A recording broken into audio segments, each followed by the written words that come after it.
આપણે next topic admission of partner accounting treatment of goodwill as per accounting standard 26 આપણે start કરીએ છીએ. તો એમાં આપણે ત્રણ ટોપિક અત્યારે થિયરીના ભણવાના છે. ગુડવિલ, પ્રીમિયમ ઓફ ગુડવિલ અને at the time of admission of partner what is happen with the goodwill amount. તો સૌથી પહેલા વોટ ઇઝ ગુડવિલ. ગુડવિલના ચેપ્ટરમાં આપણે જ્યારે ક્રિએશન ઓફ ગુડવિલ આપણે જોઈ ગયા કે how to calculation of goodwill આપણે જોઈ ગયા. એમાં જોયું કે goodwill is nothing but the extra earning capacity of the firm in compared to other such similar type of firm. હવે goodwill શું છે? એક્સ્ટ્રા અર્નિંગ કેપેસિટી, તમારી બીજા કરતા તમારી વધારે પ્રોફિટ અર્ન કરવાની કેપેસિટી, તો ઈ કહેવાય goodwill. જેટલો વધારે પ્રોફિટ તમે અર્ન કરી શકો બીજા કરતા એને કહેવાય goodwill. જેટલા ઓછા ઇન્વેસ્ટમેન્ટમાં વધુ પ્રોફિટ અર્ન કરી શકો તો એ ડિફરન્સ ઓફ ઇન્વેસ્ટમેન્ટ કહેવાય goodwill. સે ફોર એક્ઝામ્પલ 10 લાખ નો ઇન્વેસ્ટમેન્ટમાં કોઈ 1 લાખ નો પ્રોફિટ કરતો હોય અને તમે 1,50,000 નો પ્રોફિટ કરો તો એક્સ્ટ્રા 50,000 ની અર્નિંગ કેપેસિટી પર યર ઇઝ યોર ગુડવિલ. બરાબર? અથવા તો ઊંધું કહી શકો કે ભાઈ દરેક ફર્મ માર્કેટની અંદર 10 લાખ નું ઇન્વેસ્ટમેન્ટ કરી અને 1 લાખ નો પ્રોફિટ કરે અને તમે 1 લાખ નો પ્રોફિટ કરવા માટે 8 લાખ નું જ ઇન્વેસ્ટમેન્ટ કર્યું છે તો 2 લાખ રૂપિયા જે તમે ઓછું ઇન્વેસ્ટમેન્ટ કર્યું છે એ તમારી ગુડવિલ કહેવાય. તો બે રીતના કમ્પેર કરી શકો. આ બે મેથડ આપણે એક્ચ્યુઅલી આ બધી મેથડ આપણે ગુડવિલ વાળા ચેપ્ટરમાં કમ્પ્લીટ કરી દીધી છે. તો ધેટ ઇઝ રિગાર્ડિંગ ગુડવિલ. આ નવો વર્ડ છે પ્રીમિયમ ઓફ ગુડવિલ, જે તમારે એડમિશન ઓફ પાર્ટનર ની અંદર જોવાનું છે. ઓકે, આપણે જે સેક્રિફાઈસ અને ગેઇન વાળા જે ટોપિક જોયા લાસ્ટ અમુક લેક્ચર્સ ની અંદર, તો એમાં આપણે જોયું હતું કે ઓલ્ડ પાર્ટનર્સ છે એ કંઈક સેક્રિફાઈસ કરે છે અને ન્યુ પાર્ટનર છે એ કંઈક ગેઇન કરે છે. બરાબર? તો આ શું સેક્રિફાઈસ કરે છે, શું ગેઇન કરે? તો કે શેર ઓફ પ્રોફિટ.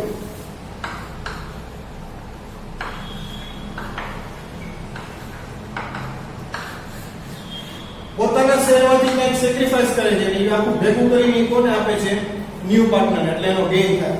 તો આ લોકોએ જે સેક્રિફાઈસ કર્યું અને આ ભાઈએ જે ગેઇન કર્યું તો એના બદલે ઓલ્ડ પાર્ટનર્સ જે કમ્પેન્સેશન મળવું જોઈએ that is called premium of goodwill. બરાબર? ઓલ્ડ પાર્ટનર્સ ન્યુ પાર્ટનરને ફર્મમાં લેવા માટે પોતાનો શેર જે સેક્રિફાઈસ કરે છે એ સેક્રિફાઈસ માટે એને જે મળવું જોઈએ અથવા તો આ ભાઈ જે ન્યુ પાર્ટનર જે ગેઇન કરે છે એ ગેઇન શેના દ્વારા કરે છે? તો કે ઓલ્ડ પાર્ટનરના સેક્રિફાઈસ દ્વારા. તો ઓલ્ડ પાર્ટનર્સે જે સેક્રિફાઈસ કર્યો એનો બેનિફિટ શું? તો એના માટે એને જે મળે એને કહેવાય પ્રીમિયમ ઓફ ગુડવિલ. બરાબર? તો આ અકાઉન્ટિંગ સ્ટાન્ડર્ડ 26 ની અંદર આ વસ્તુ આપણને આપેલી છે કે at the time of admission of partner ગુડવિલની ટ્રીટમેન્ટ કેવી રીતના આપવી. બરાબર? તો ગુડવિલની ટ્રીટમેન્ટની પ્રોસિજર આખી આપણે જોઈએ. ઘણા બધા ટાઈપ છે, જેમ આપણે ન્યુ રેશિયો ફાઇન્ડ કરવાના ઘણા બધા ટાઈપ જોયા હતા. એવી રીતના ગુડવિલના પણ અલગ અલગ ટાઈપ છે કે કેવી રીતના ન્યુ પાર્ટનર્સને ગુડવિલ ફોર્મની અંદર લઈ આવવાની છે, બાય કેશ, વિધાઉટ કેશ, અલગ અલગ એના ટોપિક છે. એ વન બાય વન ટોપિક આપણે લેતા જશું. પણ at the time of admission of partner આટલી વસ્તુ તમારે ખાસ ધ્યાન રાખવાની છે કે ન્યુ પાર્ટનર છે એ શેર ઓફ ગુડવિલ લઈ આવશે, કારણ કે એ શેર છે એ ગેઇન કરે છે. બરાબર? ખાલી એટલું જ નહીં, એકાઉન્ટિંગ સ્ટાન્ડર્ડ 26 માં અહીંયા સુધી કીધું છે કે ન્યુ પ્રોફિટ શેરિંગમાં ઓલ્ડ પાર્ટ, ખાસ ધ્યાનથી સમજજો આ વસ્તુ, આ નકર સમજાશે નહીં. એવું હોય તો બે વાર રિપીટ કરી દો. ન્યુ રેશિયો જ્યારે ક્રિએટ થાય એ ન્યુ રેશિયો ની અંદર ઓલ્ડ પાર્ટનરનો જે ન્યુ રેશિયો આવે, ઓલ્ડ પાર્ટનરનો જે ન્યુ રેશિયો આવે ઈ એના ઓલ્ડ રેશિયો કરતા વધારે હોય તો ઓલ્ડ પાર્ટનરને પણ ગુડવિલ નું પ્રીમિયમ લઈ આવવું પડે. બરાબર? હું એટલે જ કહું કન્ફ્યુઝિંગ છે, જરાક સમજજો. ઓલ્ડ પાર્ટનર્સ નો રેશિયો પહેલા સે ફોર એક્ઝામ્પલ 1/4 હતો, નિયર અબાઉટ 25% કહી શકાય. બરાબર? હવે છે ને ન્યુ રેશિયો કેલ્ક્યુલેટ કરી છે આપણે. બરાબર? ઓલ્ડ પાર્ટનર ની જ વાત કરું છું. ન્યુ રેશિયો ત્યારે કેલ્ક્યુલેટ કરી છે તો એ રેશિયો સે ફોર એક્ઝામ્પલ 1/3 એટલે કે 23.33% થઈ જાય. એનો મતલબ ઓલ્ડ પાર્ટનરે પણ ગેઇન કર્યું છે. તો ઓલ્ડ પાર્ટનરે ગેઇન કર્યો છે તો ઈ પણ ગુડવિલ નું પ્રીમિયમ લઈ આવશે. બરાબર? તો એડમિશન વખતે બે વાર ન્યુ પાર્ટનર તો પ્રીમિયમ ગુડવિલ લઈ આવશે, પણ જ્યારે ઓલ્ડ પાર્ટનર ગેઇન કરશે ત્યારે એમાં પણ ઈ ઓલ્ડ પાર્ટનરને પણ પ્રીમિયમ ગુડવિલ લઈ આવવું પડશે. બરાબર. તો આના માટેના જે સમ્સ છે આપણે ઇલસ્ટ્રેશન થી સ્ટાર્ટ કરશું. ઇલસ્ટ્રેશન 10 આપણને આપેલું છે. Ahana and Amina are the partner sharing ratio, profit sharing ratio is 3:2. They admitted Aman with 1/4 of share. Goodwill of the firm is given 1,20,000 and Aman bring 50,000 as a capital. And his share of goodwill in cash. કેટલો share જે આપેલો નથી આપણે fine કરવાનો છે. બરાબર. પણ capital લઈ આવે છે 50,000 માં. કેપિટલ અને શેર ઓફ ગુડવિલ આ બે ઈ ભાઈ કેશ માં લઈ આવશે. બરાબર. તો આટલી ડિટેલ આપણને આપેલી છે. આના ઉપરથી આપણે ફાઇન કરવાનું છે કે અમનને 1/4 શેર આપશે આહના અને અમીના. બરાબર. એટલે બે થોડોક સેક્રિફાઈસ કરશે. તો એ કેટલો સેક્રિફાઈસ કરશે કે આપણે સેક્રિફાઈસ રેશિયો ફાઇન્ડ કરવો પડશે સૌથી પહેલા. બરાબર. તો સેક્રિફાઈસ રેશિયો સૌથી પહેલા આપણે ફાઇન્ડ કરશું અને સેક્રિફાઈસ રેશિયો જો આવી જશે તો આપણે અમન કેટલી ગુડવિલ લઈ આવશે એ ફાઇન્ડ કરશું અને જેટલી ગુડવિલ લઈ આવશે એ આપણે આહના અને અમીનાને જેને જેટલો સેક્રિફાઈસ કર્યો છે એ સેક્રિફાઈસ રેશિયોમાં આપણે ડિસ્ટ્રીબ્યુટ કરશું. આ પ્રોસેસ કરવાની છે. બરાબર. નો સમજાય તો આખું એક્સપ્લેનેશન પાછું રિપીટ કરજો. તો સૌથી પહેલા આપણે ફાઇન્ડ કરશું સેક્રિફાઈસ રેશિયો. તો સેક્રિફાઈસ રેશિયો ફાઇન્ડ કરવા માટે આપણે old ratio of old partner આપેલો છે અને ન્યુ પાર્ટનર શેર આપેલો છે. આપણે જે ભણી ગયા એ પ્રમાણે આપણે શું કરશું? સૌથી પહેલા તો આપણે રિમેઇનિંગ share of Ahana and Amina મેં અહીંયા A1 A2 લખ્યા છે એનો ફાઇન્ડ કરશું. તો કેવી રીતે મળશે? Total share of the firm is 1 minus share of a new partner 1/4 which is equal to 4 minus 1/4 which is equal to 3/4. So remaining share of Ahana and Amina is 3/4 આપણને મળી ગયો. તો આના પરથી પહેલા તો આપણને ન્યુ એ લોકોનો શેર ફાઇન્ડ કરવો પડશે. કેટલો સેક્રિફાઈસ કરે છે એ ફાઇન્ડ કરવો પડશે. તો ન્યુ શેર ફાઇન્ડ કરીએ આપણે. સેક્રિફાઈસ ફાઇન્ડ કરવા માટે પહેલા ન્યુ શેર ફાઇન્ડ કરવો પડશે. તો કઈ રીતનો છે? આહના રિમેઇનિંગ શેર છે 1/4 અને એનો ઓલ્ડ શેર છે 3:2 એટલે કે 3/5. તો કેટલો ન્યુ શેર થશે? 9/20. અને સેમ વે અમીના 3/4 મલ્ટીપ્લાય બાય નો ઓલ્ડ શેર કેટલો થશે? 2/5. 6/20. અને આપણને અમલનો ન્યુ શેર આપેલો છે which is 1/4. પણ ન્યુ રેશિયો ફાઇન્ડ કરવા માટે આપણે ડિનોમિનેટર ઇક્વલ કરવા પડશે. ડિનોમિનેટર ઇક્વલ કરવા માટે આપણે શું કરવું પડશે? તો કે 4 ને પણ 5 થી મલ્ટીપ્લાય કરવા પડશે. ડિનોમિનેટરમાં મલ્ટીપ્લાય કરો તો ન્યુમરેટરમાં પણ સેમ એટલે આવી જશે 5/20. તો ન્યુ રેશિયો શું મળ્યો આપણને? 9:6:5. તો હવે આપણને ન્યુ રેશિયો મળી ગયો છે. આપણી પાસે ઓલ્ડ રેશિયો ઓલરેડી છે. ન્યુ રેશિયો મળી ગયો છે. તો હવે આપણે સેક્રિફાઈસ રેશિયો ફાઇન્ડ કરવાનો થશે. સેક્રિફાઈસ રેશિયોનું ફોર્મ્યુલા છે old ratio minus new ratio. તો આપણે બે પાર્ટનરના આહના અને અમીનાના સેક્રિફાઈસ ફાઇન્ડ કરવાના છે. આહનાનો ઓલ્ડ રેશિયો છે આપણી પાસે 3/5 માઈનસ કરશું આપણે ન્યુ રેશિયો આપણે ફાઇન્ડ કર્યો 9/20. ક્રોસ મલ્ટીપ્લિકેશન કરો કઈ રીતે થશે? 60 minus 45/100. 60 minus 45 એટલે કે 15/100. બરાબર. સેમ વે આપણે અમીનાનો સેક્રિફાઈસ રેશિયો ફાઇન્ડ કરશું 2/5 minus 6/20. Cross multiplication same way 40 minus 30/100 10/100 એટલે કે આપણને સેક્રિફાઈસ રેશિયો કેટલો મળ્યો?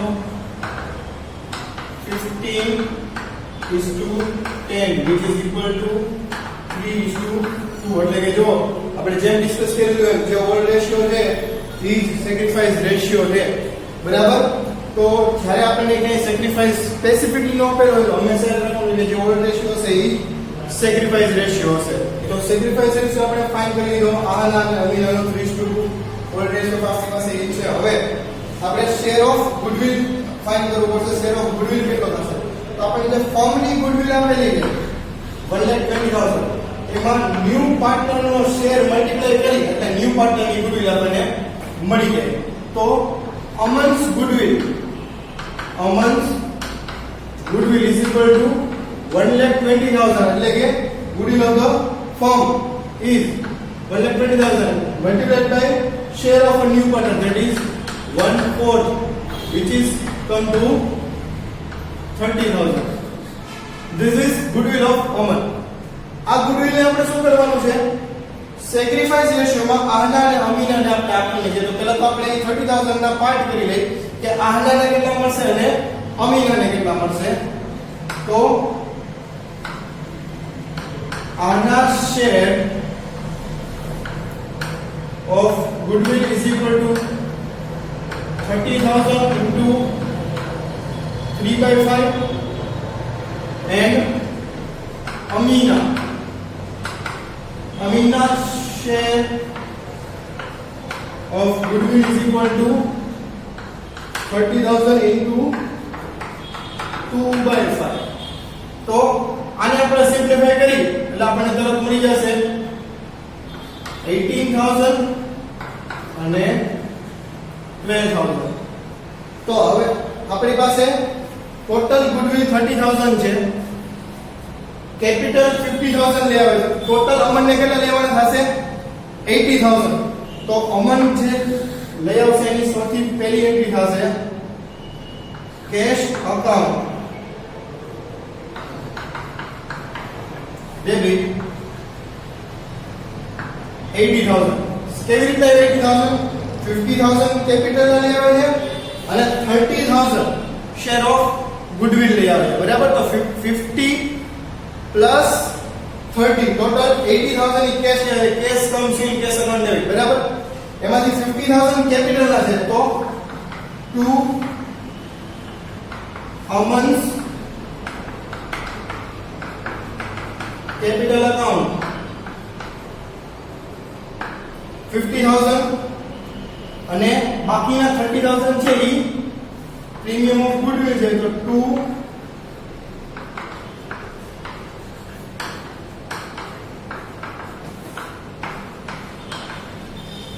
30,000 આ તમારા આન્સરની પહેલી જનરલ એન્ટ્રી થશે કેશ અકાઉન્ટ ડેબિટ 80,000 ક્યાંથી આવ્યા 50,000 Aman brings 50,000 as a capital in cash and 30,000 share of goodwill as a cash 30,000 આપણે ફાઇન કર્યા બરાબર તો 50 plus 30 80,000 કેશ માં આવે તો Aman's capital account 50,000 કારણ કે 50,000 ની કેપિટલ છે અને 30,000 ની શેર ઓફ ગુડવિલ આવે તો એક આ એન્ટ્રી થશે તો આપણી પહેલી એન્ટ્રી છે cache account debit 80,000 Aman's capital account 50,000 into premium for goodwill account 30,000 બરાબર આ ફર્સ્ટ એન્ટ્રી અને સેકન્ડ એન્ટ્રી ખાલી થશે પ્રીમિયમ ફોર ગુડવિલ જે આપણે ક્રેડિટ કર્યું છે એ થઈ જશે debit premium of goodwill account debit અને આ 30,000 છે ડેબિટ કરશું ઈ કોને દેવાના છે તો ઈ દેવાના છે આપણે આહના અને અમીના અને એના સેક્રિફાઈસ રેશિયો જે આપણે ઓલરેડી કેલ્ક્યુલેટ કરીને જ રાખ્યા છે ટુ Ahna's capital account અને to Amina's capital account 18,000 અને 12,000 બરાબર તો આ રીતના એન્ટ્રી કમ્પ્લીટ થશે બરાબર ખાસ ધ્યાન રાખવાનું છે કે આમાં જે ઓલ્ડ પાર્ટનર તમે ગુડવિલ ડિસ્ટ્રીબ્યુટ કરો એ ઓલ્ડ પાર્ટનર્સ ના સેક્રિફાઈસ રેશિયો માં ડિસ્ટ્રીબ્યુટ થશે બરાબર ઓલ્ડ પાર્ટનર ના સેક્રિફાઈસ રેશિયો માં આવશે ઇલસ્ટ્રેશન 10 તમને આનો આન્સર પેજ નંબર 153 ઉપર 152 ઉપર ઇલસ્ટ્રેશન છે 153 ઉપર આપનો આન્સર અને 154 પર કેલ્ક્યુલેશન આપેલું છે બરાબર. તો એ ખાસ જોઈ લેજો. આખું ઇલસ્ટ્રેશન 10 અહીંયા આપણે કમ્પ્લીટ. તો એક્સરસાઇઝ નો એક સમ લઈ લઈએ. એક્સરસાઇઝ નો ક્વેશ્ચન નંબર 4 નો ફર્સ્ટ સમ છે. પેજ નંબર 205 પર આપેલો છે તમને કીધું A and B are the partners sharing profit and loss ratio in the 3:2. C is admitted with 1/5 of share. C brings 80,000 as his capital in cash. પછી એક બહુ important line તમને કીધી છે, ખાસ યાદ રાખજો જ્યારે આવું કીધું હોય ત્યારે બહુ. C gave his share of goodwill personally to A and B. બરાબર. આ પર્સનલી વર્ડ છે ને અહીંયાથી આપણો સમની મેથડ બદલી જશે.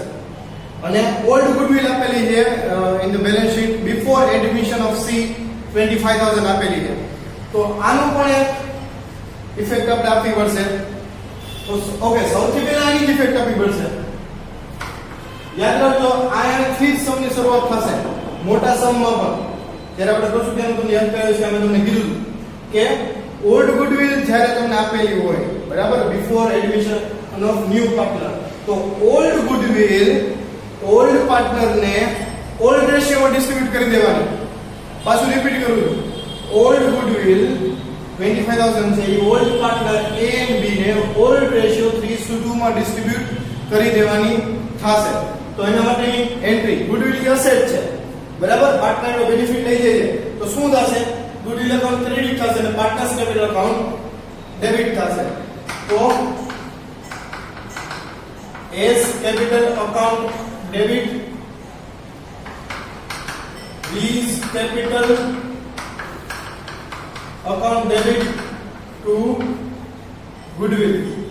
Goodwill આપણને 25,000 આપેલી છે અને 3:2 માં ડિસ્ટ્રીબ્યુટ કરવાનું છે. તો 25,000 ના 3/5 A ના કેપિટલ એકાઉન્ટમાં જશે અને 25,000 ના 2/5 B ના કેપિટલમાં જશે. તો કેટલા થશે? 15,000 અને 10,000. તો આ પહેલી એન્ટ્રી તમારી કમ્પ્લીટ થઈ ગઈ. Second entry okay. આમાં તમને આ જે વર્ડ છે પર્સનલ, એનું શું થશે આપણે જોઈએ. જ્યારે પર્સનલ એવો વર્ડ યુઝ કરે તો એનો મતલબ કે અકાઉન્ટિંગ બુક્સમાં એ લોકો કઈ ઇફેક્ટ દેખાડવા માંગતા નથી. એ લોકો પોતાની રીતના બારોબાર બધું એડજસ્ટમેન્ટ કરી લેવાના છે. તો આ રીતની ગુડવિલ નું સેક્રિફાઈસ રેશિયો કે ક્યાં ફાઇન્ડ નહીં કરવું પડે, એની કોઈ ડિસ્ટ્રીબ્યુટ પણ નહીં થાય. કારણ કે એ પર્સનલ મેટર ની વાત કરે છે. જ્યારે આપણે વાત કરી છે બિઝનેસ અકાઉન્ટિંગ ની વાત કરી છે, ફાઇનાન્શિયલ અકાઉન્ટિંગ ની વાત કરી, તો પર્સનલ ટ્રાન્ઝેક્શન ની ઇફેક્ટ આપણી બુક્સમાં ક્યારેય નહીં આવે. તો આપણે માત્ર ખાલી હવે એક જ એન્ટ્રી કરવાની થશે 80,000 being as a capital in cash. તો શું એન્ટ્રી થશે? Cache account debit to C capital account 80,000. અને પછી નથી આપણને ફર્મની ગુડવિલ આપેલી કે નથી આપણે કઈ બીજી કઈ ગુડવિલ માટે ડિટેલ આપેલી, તો અહીંયા આપણો આપણે સમ કમ્પ્લીટ થશે બરાબર. ખાસ યાદ રાખજો પર્સનલી જ્યારે વર્ડ હોય ત્યારે એનું ગુડવિલ ની કઈ ઇફેક્ટ આપવાની થશે નહીં. ખાલી જે અહીંયા કેપિટલ ની વાત તમને જે કરી છે એ કેપિટલ નું જ ડિસ્ટ્રીબ્યુશન આપણે કરવાનું થશે.